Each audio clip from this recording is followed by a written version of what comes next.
গল্পের নাম ভয়ঙ্কর সেই রাত। 1950 সালের কথা। আমরা 3 বন্ধুতে জুনপুট বেড়াতে গেছি। তখন এখানকার মতো এমন যাতায়াতের সুবিধা ছিল না। কাঁথি থেকে গরুর গাড়িতে অথবা পায়ে হেঁটে জুনপুট যেতে হতো। আমরা 3 জনে খুব ভোর ভোর রওনা হলাম কাঁথি থেকে। ইচ্ছেটা জুনপুটের নির্জন সমুদ্র তীরে ঝাউবনের শোভা দেখব, জেলেদের মাছ ধরা দেখব, আর 2 দিনের ছুটি উপভোগ করে ফিরে আসবো আবার কলকাতায়। জুনপুট এখনও ভালো করে গড়ে ওঠেনি।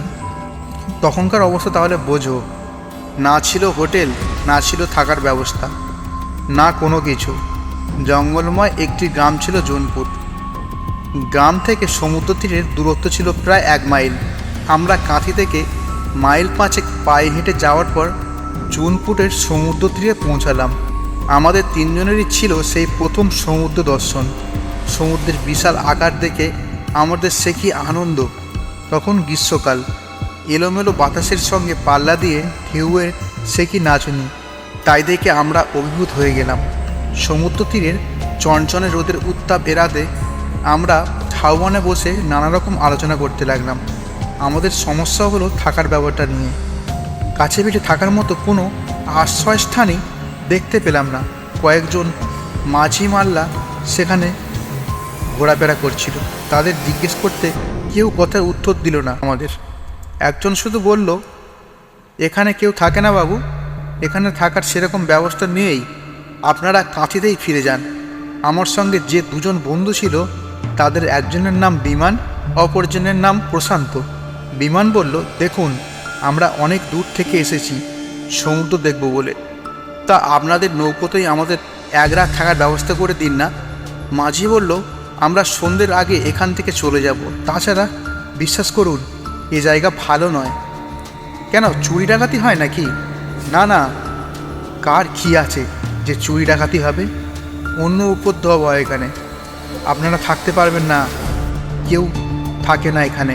বিমান বলল, অন্য উপদ্রব মানে ভূতের উপদ্রব তো?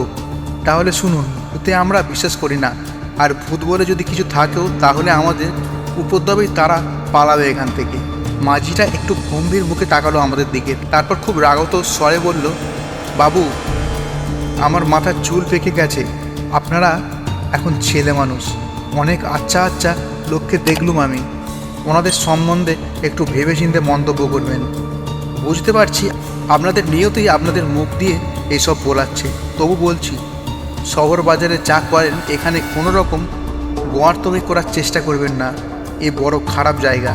বিমান বলল, বেশ তো, পরীক্ষা হোক, আপনাদের কুসংস্কার বড় না আমাদের সাহস, যা ইচ্ছে তাই করুন। আমি এখানকার ব্যাপার জানি বলেই সাবধান করে দিলুম আপনাদের। আর একটু পরেই পাড়ি দেবো আমরা সাগর দ্বীপে, কেউ থাকবো না এখানে, তখন মরবেন। প্রশান্ত বলল, সাগর দ্বীপ এখান থেকে কত দূর? তা দূর আছে বই কি, বরং চলুন আপনারা আমাদের গ্রামে। তাই কি পারি? এই ঝাউবনে আজ রাত্রে ভূতের সঙ্গে ডান্স না করে কি করে যাই বলুন? মাঝি আর আমাদের সঙ্গে কোনো কথা না বলে পাশের একটি নৌকোর পাটাতনে উঠে ভাত খেতে বসে গেল। আমরা তখন নিজেদের মনে সমুদ্র সৈকতে ঝিনুক কুড়োতে কুড়োতে দীঘামুখী হয়ে এগিয়ে চললাম। বেশ খানিকটা যাওয়ার পর ঘন ঝাউবনের ভেতর হঠাৎ একটি দোতলা চোখে পড়ল। বাড়িটার হাল আমলের নয়, বহু পুরানো, দেখে কোনো রাজবাড়ি বলে মনে হলো। আমি বিমানকে বললাম, ওই দেখ বিমান। বিমান বলল, তাই তো রে, বাড়ি এখানে কোত্থেকে এলো? প্রশান্ত বলল, এগিয়ে চল তো দেখি, যদি এখানে কোথাও একটু থাকার ব্যবস্থা ম্যানেজ করতে পারি। এমন সময় আমাদের পেছন থেকে কে যেন বলে উঠল, ওটা ভূতের বাড়ি। আমরা পিছু ফিরে দেখলাম 12-13 বছরের একটি ছেলে সেখানে দাঁড়িয়ে আছে, কুচকুচে কালো গায়ের রং, পরনে হাফ প্যান্ট, সাদা দাঁত বের করে হাসছে। বিমান বলল, তুমি কে বাবা, ঝাউবনের কেলেমানিক নাকি? তুমি নিজেই একটা ভূত নাও তো? ছেলেটি বলল, আমার নাম কেলেমানিক নাকি? আমার নাম তো বিশু। তা বিশুই হও আর শিশুই হও। ওই বাড়িটা কাদের? রাজাদের। ওই বাড়িতে এখন কেউ থাকে না, ওটাকে সবাই ভূতের বাড়ি বলে। রাত্রে ওখানে কুকুর ডাকে, বন্দুকের শব্দ শুনতে পাওয়া যায়, আবার নাচ গানও হয়। বলিস কি রে, এত কিছু এখানে? হ্যাঁ গো, মিথ্যে কথা বলছি না। প্রশান্ত বলল, আমরা ওই বাড়িতে এক রাত থাকতে চাই। বিশু বলল, কেউ পড়ে না তো, তোমরা শখ মন্দ নয়। আমার বাবা এই বাড়ির বাগানের মালি ছিল, বাবাই থাকতে পারে না? তুই কখনো থেকেছিস ওই বাড়িতে? আগে বাবার সঙ্গে থেকেছি। আমি বললাম, আমরা যদি এক রাত এই বাড়িতে থাকি, তোর বাবাকে বলে একটু থাকার ব্যবস্থা করে দিতে পারবি আমাদের? বিশু বলল, পারবো, তবে এখানে কেউ থাকে না, যারা থাকে ভূতে তাদের গলা টিপে মেরে ফেলে। বিমান বলল, ভূত মারার জায়গা পাসনি বেটা? যদি কেউ থাকেই না তো ভূত গলাটা টিপবে কার, তোর? বিশু কথা উত্তর দিতে পারল না। প্রশান্ত বলল, এই বাড়ি থেকে তুই কাউকে মরতে দেখেছিস? বাচ্চাটি বলে, না। তবে চল, তোর বাবার কাছে নিয়ে চল আমাদের। তোর বাবা ব্যবস্থা করে দিলে এই বাড়িতেই আমরা রাত্রিবাস করবো আজ। বিশু আমাদের ওর পিছু পিছু আসতে বলে ঝাউবনের বাইরে এলো। তারপর ডান দিকের পথ ধরে কিছুটা এগোতেই দেখা গেল একজন বুড়ো মতো লোক জঙ্গল থেকে ঘাস কেটে থলির বস্তায় পুড়ছে। বিশু বুড়োর কাছে গিয়ে কানে কানে কি যেন বলল। বুড়ো তাড়াতাড়ি বস্তা দেখে উঠে দাঁড়িয়ে আমাদের দিকে অবাক বিস্ময় তাকিয়ে রইল। আমি জিজ্ঞাসা করলাম, আপনি কি ওই রাজবাড়ির বাগানের মালি ছিলেন? আমরা জুনফুট বেড়াতে এসেছি, কিন্তু এখানে কোথাও থাকার জায়গা পাচ্ছি না। আপনি কি পারেন ওই বাড়িটাতে আমাদের এক রাত্রি থাকার ব্যবস্থা করে দিতে? কেন পারবো না, বাড়ির চাবি তো আমার কাছে। তবে কি জানেন, ওই বাড়িতে থাকা উচিত নয়, ওটা ভূতের বাড়ি। ও বাড়িতে এক রাত কেউ থাকলে সে পাগল হয়ে যায়। ওই বাড়িতে থেকে পাগল হয়ে গেছে এমন কাউকে আপনি দেখাতে পারবেন? তখন ওই বুড়ো বলে, না। তবে মিথ্যে ভয় দেখাচ্ছেন কেন? বুড়ো বলল, তা আমি কি বলি বাবু, আপনারা কাঁথিতেই ফিরে যান, এখানে রাত্রিবাস করবেন না। প্রশান্ত বলল, কেন, ওখানে কোনো দলের গোপন আড্ডা হয় বোধহয়? না বাবু, গভীর রাতে বাড়িতে আলো জ্বলে, নাচ গান হয়, বন্দুকের শব্দ শোনা যায়। প্রশান্ত বলল, তবে হ্যাঁ, তুমি চাবি দিলে আজ রাত্রে ওই বাড়িতে সত্যি আলো জ্বলবে, নাচ গান হবে। বন্দুকের আওয়াজ অবশ্য শোনাতে পারবো না। আর এও দেখে রেখো, এই শেষ রাত, আমরা তিনজনে আজ সারা রাত ধরে এমন ভূতের নাচ নাচবো যে আর কখনো ওই বাড়িতে ভূতের উপদ্রবই হবে না। বুড়ো বলল, 1 মিনিট দাঁড়ান আপনারা, বলে হনন করে গাছপালার আড়ালে অদৃশ্য হয়ে গেল। একটু পরেই ফিরে এলো একটা চাবির গোছা নিয়ে, বলল, নিন চাবি। কাল কখন ফিরবেন আপনারা? তা ধরুন ভোরবেলা। ঠিক আছে, আমি এখানেই থাকবো। না থাকি বিশু থাকবে, চাবিগুলো ফেরত দিয়ে যাবেন। আর একটা কথা, ঘরের জিনিসপত্রে দয়া করে হাত দেবেন না, বাগানের ফুল ছিঁড়বেন না। আমি বললাম, না না, ওসব কিছুই করব না আমরা। আচ্ছা, এখন তো বেলা প্রায় 11টা বাজে, এখানে খাওয়া দাওয়া কি ব্যবস্থা করা যায়? যান না, গ্রামে যান আপনারা, কোনো বাড়িতে টাকা পয়সা দিয়ে দেবেন, ওরাই এঁদে দেবে। ফেরার সময় কারো কাছ থেকে একটা হ্যারিকেন চেয়ে আনবেন, আমাদের কাছে মোমবাতি আছে। তাহলে তো খুব ভালো। আমরা চাবির গোছাটা সঙ্গে নিয়ে প্রথমেই চলে গেলাম জুনপুট গ্রামের আমাদের খাওয়া দাওয়ার ব্যবস্থা করতে এবং রাতের আহার সংগ্রহ করতে। যাওয়ার সময় দেখলাম সেই মাঝিরা তখন নোঙর খুলে সাগর দ্বীপে যাওয়ার জন্য তৈরি হচ্ছে। আমরা তাদের যাত্রাপথের দিকে চেয়ে থাকলেও তারা কিন্তু ফিরেও তাকালো না আমাদের দিকে। গ্রামে গিয়ে আমরা খাওয়া দাওয়া সেরে রাতের জন্য কিছু মুড়ি আর রসগোল্লা নিয়ে আবার সমুদ্র সৈকতে ফিরে এলাম। সমুদ্র এখন আরও অশান্ত, আরও উত্তাল। যত জোরে হাওয়া বইছে সমুদ্র ততই ফুলছে। আমরা বালুচরের গা গিয়ে ঝাউবনে ঢুকলাম। বিশ্ব আমাদের দেখেই ছুটে এলো, তারপর আমাদের আগে চলতে লাগলো সে। আমি বললাম, কী রে বেটা, বেশ তো মনের আনন্দে নাচতে নাচতে যাচ্ছিস, ভয় করছে না? বিশু বলল, ভয় করবে কেন, আপনারা তো আছেন। তাছাড়া দিনের বেলা ওখানে কিছুই হয় না, ভূত আসে রাত্রির বেলা। তোরা দিনের বেলা ঠকিস ওখানে? আমরা কোনো সময় ঠকি না। যাই হোক, আমরা সেই পুরনো রাজবাড়ির সামনে এসে দাঁড়ালাম। বড় পাঁচিল দিয়ে ঘেরা মস্ত দোতলা বাড়ি। গেটের তালাটার অবস্থা দেখে মনে হলো বেশ কয়েক বছর খোলা হয়নি এ দরজা। আমরা বহু কষ্টে তালা খুলে ভেতরে ঢুকলাম। ঘন ঘাস ও অগাছা ভরে আছে চারিদিক, আর চাপা গন্ধরাজ ম্যাগনেলিয়ন গন্ধে মম করছে। আমরা ভেতরে ঢুকে অবাক হয়ে গেলাম। বাড়িটা বাইরে যেমন পুরো বলে মনে হয়, ভেতরে কিন্তু তা নয়। বেশ পরিষ্কার পরিচ্ছন্ন। মনে হলো দিন কতক আগে বুঝি কেউ এসে এখান থেকে গেছে। আমরা নিচের তলা থেকে সিঁড়ি দিয়ে দোতলায় উঠলাম। নিচে ওপর মিলে মোট 10খানা ঘর রয়েছে এই বাড়িতে। বড় বড় ঘর, মাঝখানে একটি হলঘর। বিশু বলল, এটা রাজবাহাদুরের জলসা ঘর। আমি বললাম, এই ঘর থেকেই তাহলে গান বাজনার আওয়াজ শোনা যায়। হ্যাঁ, এই ঘরটি ছাড়া প্রায় সব ঘরই আলমারি এবং নানা রকমের দামি জিনিস দিয়ে সাজানো। খাটের ওপর পুরো গদি, দুধ সাদা বেডশিট দিয়ে ঢাকা, যেন এইমাত্র পেতে রেখেছে কেউ। কোথাও এতটুকু ধুলোর আস্তরণ নেই। বিমান বলল, রহস্যটা বুঝতে পারছিস? আসলে ভূত টুত কিছু নয়, এই বাড়িটা রীতিমতো গোপনে ব্যবহার করা হয়, আর গ্রামের লোকেরা মনে করে ভূতের উপদ্রব হচ্ছে।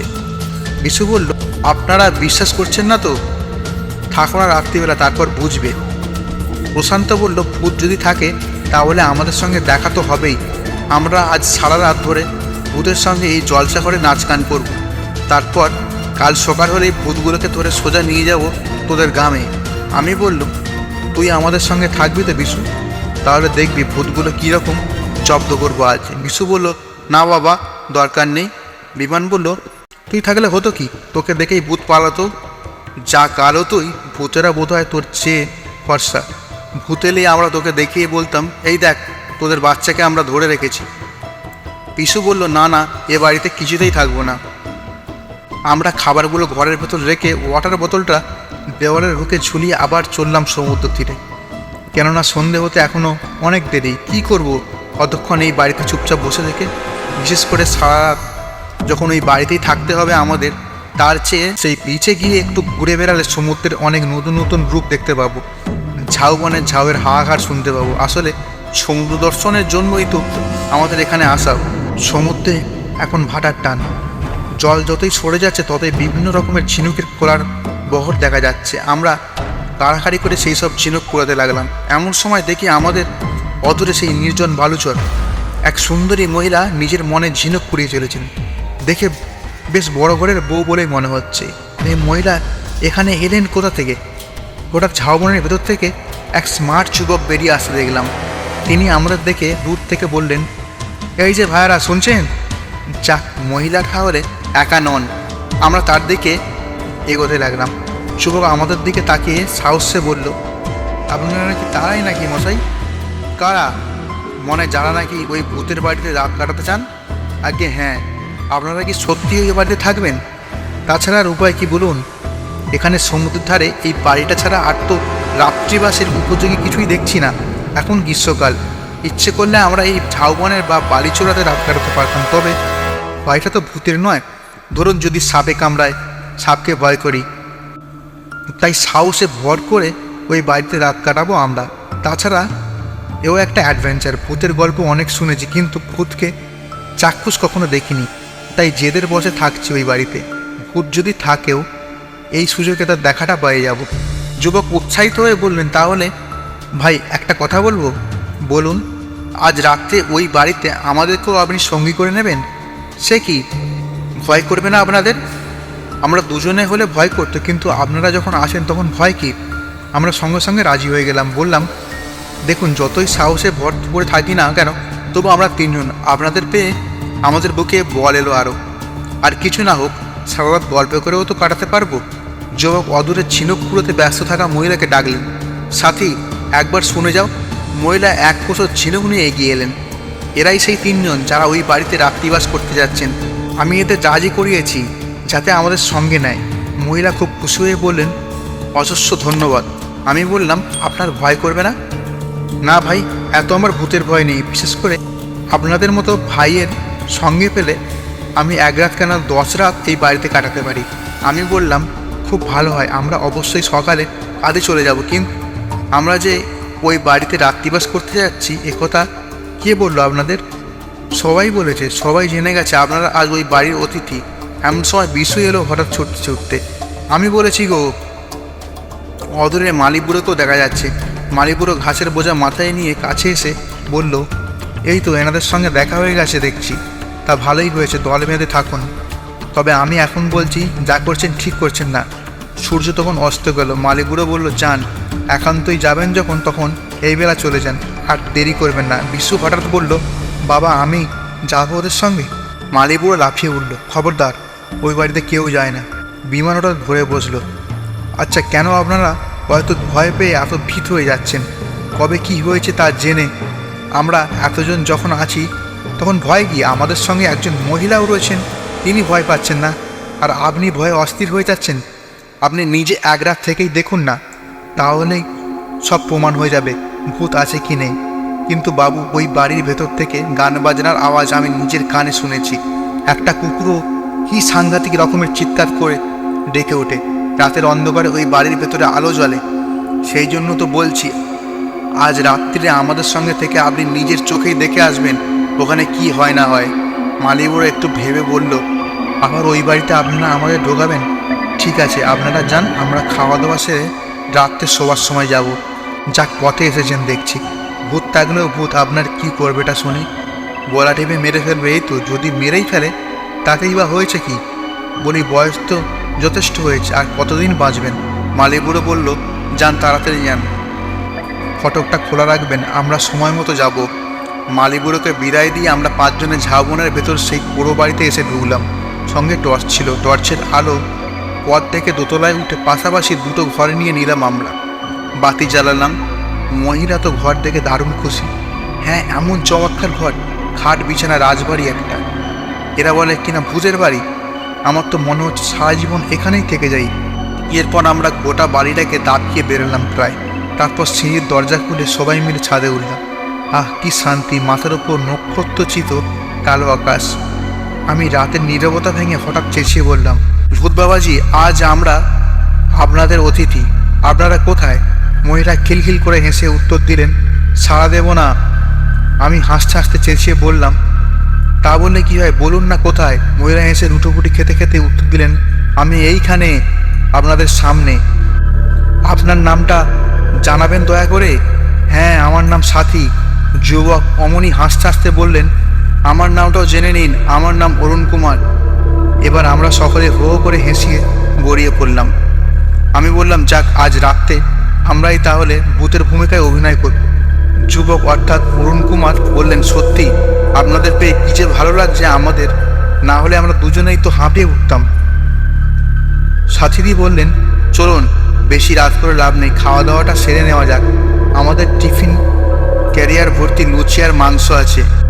আমরা বললাম, আমরা মুড়ি মিষ্টি এনেছি। সাথীদি ঠোঁট উল্টে বললেন, এ রাম, মুড়ি কে খাবে?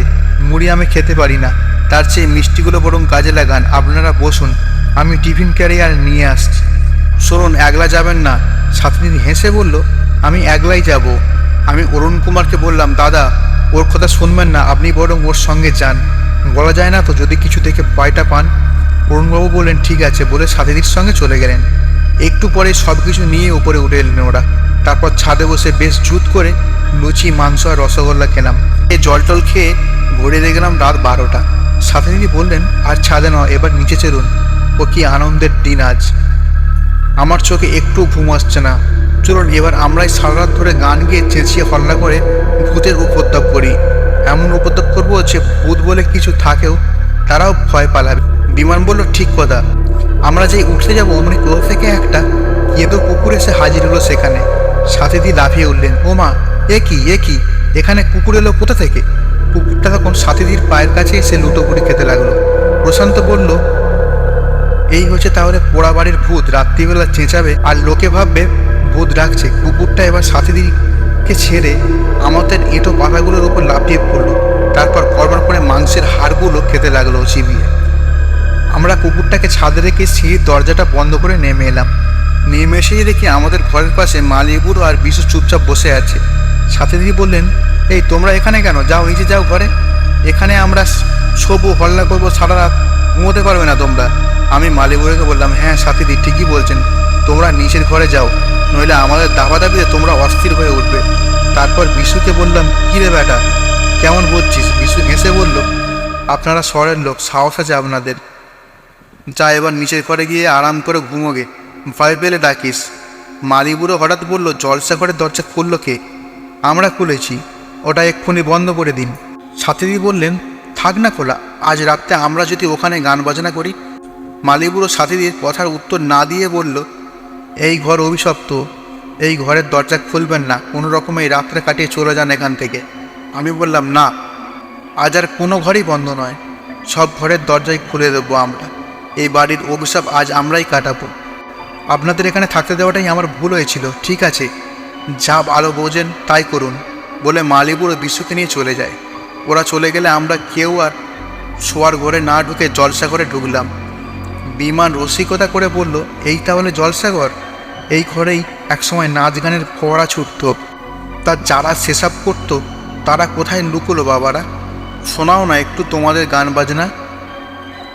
সাথীদি বললেন, হ্যাঁ ঠিক কথা, এই পোড়ো বাড়িতে আমরা যাদের অতিথি হয়ে এসেছি তারা কেন আমাদের সঙ্গে এই রকম করছে? যা হোক শোনানো উচিত। প্রশান্ত বলল, যদি অশরীরী কেউ থেকো এই বাড়িতে তাহলে আমি এই 2-3 বলছি, 3 বলার সঙ্গে সঙ্গে সাড়া দেবে, নইলে জানবো এখানে কেউ নেই, সবই ভাওতা। বলে প্রশান্ত হাঁক দিল, 1 2 3, কিন্তু না, কোনো সাড়া শব্দই কোথা থেকে এলো না। প্রশান্ত বলল, তাহলে আমরাই শুরু করি। আজ রাতে জলসাঘর আবার ভরে উঠুক গানে গানে। একটা বাংলা সিনেমার গান দিয়ে শুরু হলো। প্রথম লাইনটা প্রশান্ত ধরতেই সুরে সুর মিলিয়ে কণ্ঠ দিলাম আমি। তারপর বিমানের দেখা দেখি সাথী দিয়েও সুরের গলায় গান ধরল। অরুণবাবু চুপ করে রইলেন না, সবটা কণ্ঠ একত্রিত হয়ে জলসাঘরে ভরিয়ে তুলল একেবারে। গান শেষ হলে আমরা হো হো করে হেসে লুটিয়ে পড়লাম। রাত তখন 1টা। প্রশান্ত বলল, আর কি, এবার শুয়ে পড়া যাক। সাথীদি অবাক হয়ে বললেন, ও মা, শোবে কি? শোয়ার পরে যদি চুপি চুপি ভূতেরা আসে? আজ কোনো শোয়া টোয়া নয়, আজ শুধু রাত জেগে ভূতের জন্য অপেক্ষা করা। বিমান বলল, ঠিক আছে, শুলেই গোলমাল। তার চেয়ে আমি বলি কি, সাথীদি আপনি একটা গান ধরুন, খুব ভালো গলা আপনার। সাথীদি বললেন, একা একা শুধু গলায় কি গান হয়? বেশ, যদি হতো একটা হারমোনিয়াম থাকতো। অরুণবাবু বললেন, এই তো ঘরের কোণে একটা হারমোনিয়াম রয়েছে, দেখছি। সাথীদি বললেন, কবেকার পুরনো, ওতে আওয়াজ বেরোবে? বলে হারমোনিয়ামটা কাছে টেনে রিডগুলো টিপে দেখতেই সুরে সুরে ঘর ভরে গেল। হঠাৎ বিছে কামড়ানোর মতো যেমন হয় ঠিক সেইভাবে লাফিয়ে উঠলেন সাথীদি। এ কি, আমার সারা গা জ্বলে যাচ্ছে কেন? আমার যেন কীরকম হচ্ছে, বড় কষ্ট হচ্ছে আমার। অরুণবাবু উঠে গিয়ে সাথীদিকে ধরলেন। না না, ও কিছু নয়। কি কষ্ট হচ্ছে? আসলে সারাদিন ঘোরাঘুরি করেছো, রাত জেগে হইহুল্লা করছো, একটু শুয়ে থেকো, সব ঠিক হয়ে যাবে। কিন্তু বললেই কি হয়? সাথীদির গলা থেকে একটা চাপা আত্মস্বর বেরিয়ে এলো। সঙ্গে সঙ্গে বাতি নিভে গেল। গোটা ঘর ভরে গেল অন্ধকারে। বাইরে চাপা গাছের ডালে একটা নিশাচর পাখি ডাকলো। হঠাৎ ফুলের গন্ধে ভরে গেল। এক ঝলক মিষ্টি বাতাস বয়ে গেল আমাদের শরীরের উপর দিয়ে। পরক্ষণেই আলোয় ভরে উঠল গোটা ঘর। কিন্তু এ কি দেখছি আমরা? দেখতে পেলাম জলসাঘরের মাঝখানে সলমা চুমকির পোশাক পরে রজন্তর্কির সাজে সজ্জিত হয়ে দাঁড়িয়ে আছেন সাথীদি। আমাদের দিকে চেয়ে আছে, মিষ্টি হাসছেন। মাথার ওপর ঝাল লণ্ঠনের আলোর বন্যা বইছে। একপাশে তাকিয়ে আর ঠেস দিয়ে রাজ পোশাক পরে সুরাপ্রাত হাতে অরুণ কুমার, যেন রূপালী পর্দার কোনো ছায়াছবির দৃশ্য দেখছি আমরা। সাথীদি আমাদের দিকে তীব্র দৃষ্টিতে তাকিয়ে পায়ের ঘুঙুর বাজিয়ে হাতে তাল দিলেন। তাতেই অমনি নেপথ্যের এক সুরেলা হারমোনিয়াম দ্রুত লয়ে বেজে উঠল। সেই সুরের সঙ্গে মিলিয়ে ওস্তাদি গানের সঙ্গে জলদে উঠল তবলার লহরা। তারপর চিতাল ঠেকানোর তালে তালে সুর হলো নাচের ঘূর্ণি। আমরা বিস্মিত, বিমূঢ়, স্তব্ধ। হঠাৎ সেই নাচ গানের মাঝখানে চেঁচিয়ে উঠলেন অরুণ কুমার, এ কি তুমি? তোমাকে এখানে কে আসতে বলেছে? বন্ধ করো ওই গান, নাচ থামাও, বেরিয়ে যাও এখান থেকে। তুমি ঘরের বউ। সাথীদি বললেন, না, শুনতেই হবে তোমাকে আজ। আমি সারা রাত ধরে নাচবো, গাইবো। আমাকে নাচতে দাও, আমাকে গাইতে দাও। খবরদার বলছি, আমার কথা অমান্য করার পরিণাম কি জানো তো? জানি, তুমি আমাকে গুলি করে মারবে। এই তো, মারো আমাকে, দেখবো তোমার বন্দুকের কত গুলি আছে। এইভাবে বেঁচে থাকার চেয়ে মরে যাওয়া ঢের ভালো। বলার সঙ্গে সঙ্গে অরুণ কুমার উঠে দাঁড়ালেন। তারপর দেওয়ালের আটকানো বন্দুকটা নিয়ে এসে মুছিয়ে ধরলেন সাথীদির দিকে। আমরা চিৎকার করে উঠলাম, আরে এ কি করছেন? আপনি কি সত্যি গুলি মারবেন নাকি? অরুণবাবু, সরে যাও, ওকে আমি শেষ করে দেব। ততক্ষণে বন্দুকের গুলি ছুটে গেছে। সাথীদির বুক রক্তে ভেসে গেল। সাথীদি আ করে ঘরের মধ্যে মেঝে লুটিয়ে পড়লেন। বন্দুকের শব্দ শোনার মতো ছাদের উপর একটা কুকুর ঘেউ করে ডেকে উঠল। হঠাৎ দেখে গেল কুকুরটা ছুটে এসে ঝাঁপিয়ে পড়লো সাথীদির ওপর। এ কী করে সম্ভব? এ তো সেই কুকুরটা যেটাকে আমরা ছাদে রেখে সিঁড়ির দরজা বন্ধ করে নেমে এসেছি। আবার গর্জে উঠল বন্দুক। কুকুরটা আউ করে যন্ত্রণায় কাকিয়ে স্থির হয়ে গেল। অরুণ কুমার হঠাৎ সাথীদির দিকে ঝুঁকে পড়লেন। বললেন, এ কি করলাম আমি? সত্যিই মেরে ফেললাম তোমাকে? সাথী, তুমি কথা বলছো না কেন? এইসব চেঁচামেচি আর বন্দুকের শব্দ শুনে মালিবুড়ো ও বেশি ছুটে এসেছে ওপরে। ভয়ে বিবর্ণ মুখে দরজার একপাশে কাঠ হয়ে দাঁড়িয়ে আছে ওরা। মেঝে পড়ে থাকা রক্তাক্ত সাথীর দিকে চেয়ে চোখের পাতা ফেলতেও ভুলে গেছে যেন। অরুণ কুমার চোখ লাল করে বললেন, তোরা এখানে কেন? কি চাই তোদের? মজা দেখতে এসেছিস? আতঙ্কে থমথম করছে ওদের মুখ। মালিবুড়ো কাঁপা কাঁপা গলায় বলল, এ কী করলেন দাদাবাবু? আপনি সত্যি সত্যি মেরে ফেললেন বৌদিমণিকে? Stop your word, nonsense! তোদেরকে আমি গুলি করে মারব। এই বাড়ির একটি প্রাণীকেও জীবিত রাখবো না আমি। যেমন করে সাথীকে মেরেছি ঠিক সেইভাবেই তোদেরকে মারব। মালিবুড়ো আর বিশু তখন চোখের পড়াতে ছুটে পালালো সেখান থেকে। অরুণ কুমার বন্দুক উঁচিয়ে তাড়া করলেন ওদের। কোথায় পালাবি বাছাধন? আমরা বিস্মিত বিমূঢ়। কি হচ্ছে, কেন হচ্ছে, মাথা মুন্ডু কিছুই বুঝতে পারছি না তার। তবুও আমরা ছুটলাম ওদের পিছু পিছু। যে করেই হোক এই হত্যাকালীন বন্ধ করতেই হবে। বিমন বলল, কি হচ্ছে অরুণবাবু? আপনি পাগল হয়ে গেলেন নাকি? আপনি কি জানেন খেয়ালের বসে কী কাণ্ড করছেন আপনি? আমরা সবাই যে একধার থেকে অ্যারেস্ট হয়ে যাব। অরুণ কুমার তখন বারান্দার কাছে ছুটে গেছে। বিশাল এক লাফে গেট পার হয়ে গেল, কিন্তু মালিবুড়ো পালাতে পারল না। যেই না গেটের কাছে আসলো উনি ওপার থেকে শব্দ হলো গুরু। মালিবুড়োর দেহটা ছিটকে পড়লো এক ম্যাগেলিয়ান গাছের কাছে। কে জানে, হয়তো এই গাছটাই মালিবুড়ো একদিন যত্ন করে বসিয়েছিল নিজের হাতে। অরুণ কুমার এবার তরতরীয় সিঁড়ি বেয়ে নিচে নামলেন। আমরাও নামলাম ওর পিছু পিছু। অরুণ কুমার গেট পেরিয়ে ছুটে চললেন ঝাউবনের দিকে। আমরাও ছুটেছি। ওই তো বিশু, সেও ছুটেছে পানের দায়ে। ওকে বাঁচাতেই হবে। অরুণ কুমারের বন্দুক আবার গর্জে উঠল। অসহায় বিশুর কাতর আর্তনাদ শোনা গেল। অরুণবাবু ছুটে বিশুর কাছে গিয়ে ঝুঁকে পড়ে একবার দেখলেন ওকে। তারপর ওর বুকে একটা পা রেখে অল্প একটু চাপ দিয়ে আমাদের দিকে তাকিয়ে মৃদু হেসে বললেন, শেষ হয়ে গেছে, একটি মাত্র গুলি অবশিষ্ট আছে, সেটা আমি নিজের জন্যই রাখলাম। আপনারা ছেলে মানুষ, তার উপর আমাদের অতীত, সেই জন্য কিছুই বললাম না। তবে ভবিষ্যতে এই বাড়ি আর কখন রাত্রিবাস করবার চেষ্টা করবেন না। যান, চলে যান। আমরা অতি কষ্টে সেখান থেকে পালিয়ে বাঁচলাম। ভোরবেলা গ্রামে পৌঁছে শুনলাম গতকাল বিশু, মালিবুড়ো, সতীলেখা ও অরুণ কুমার নামে যাদের দেখেছি তারা কেউ জীবিত নয়। 1930 সালের এক ভয়ঙ্কর রাতে কি যেন এক অজ্ঞাত কারণে ওরা নাকি এইভাবেই মারা গিয়েছিল।